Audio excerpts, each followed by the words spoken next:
اگر آقای خمینی هم نمی بود روزخوانی در ایران از این بیشتر بود. اینطوری نیست که آقای خمینی آمد روزخوانی رو در ایران رواج داد، ولی در ایران امور خوب زیاده. در ایران مسجد هست، حسینیه هست، مردم زیارت امام رضا علیه السلام میرن، ماه محرم سیام میپوشن. اینها را به حساب آقای خمینی نگذارید جان من، که خمینی آمده این کارا را کرده.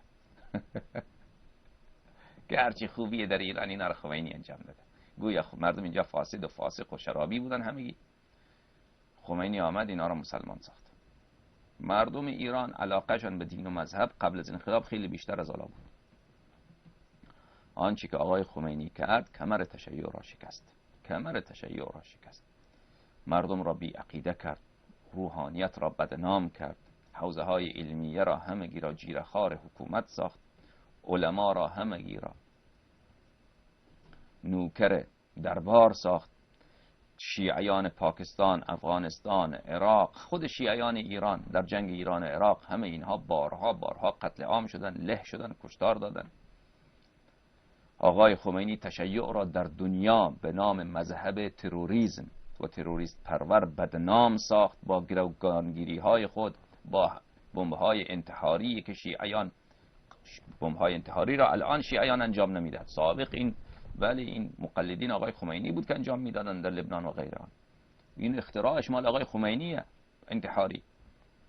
خلاصه تشیع را از این جهت در تمام دنیا به عنوان یک مذهب تروریست پرور تا امروز که امروز بدنام ساخته آقای خمینی و این حکومتی که به جا گذاشته به خاطر نقض حقوق بشر، به خاطر این که مردم را کتک میزنن، مردم را اذیت میکنن، مال مردم را ضبط میکنن، غصب میکنن. خب تشیع را بدنام ساخته، روحانیت شیعه را آبرویش را برده، نه تنها روحانیت، آبروی پیغمبر را برده، آبروی 12 امام را برده. این حکومت شما، حکومت ما اینجا ولی شراب بود در ایران. الان هم در ایران شراب خیلی زیاده.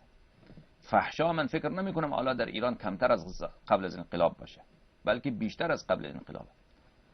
اینطوری که بله رفقای روحانی به من گزارش میدهند فحشا در ایران به مراتب بیشتره. میگفتن که در ایران بله حالا یادم رفته 10%، 20%، 30% زنهای فاحشه شوهردار هستن فعلا.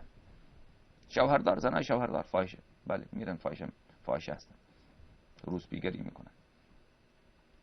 تهران برو نگاه بکن، بله اونطوری که برای من رفقای روحانی نقل میکنن اصلا افتضاح وضع فحاشی.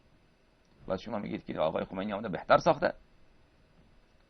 ادعاهای بد کرد آقای خمینی در دین، وحدت اسلامی. کاش که برای تشیع خدمت میکرد آخر، او که برای شیعه کاری نکرد.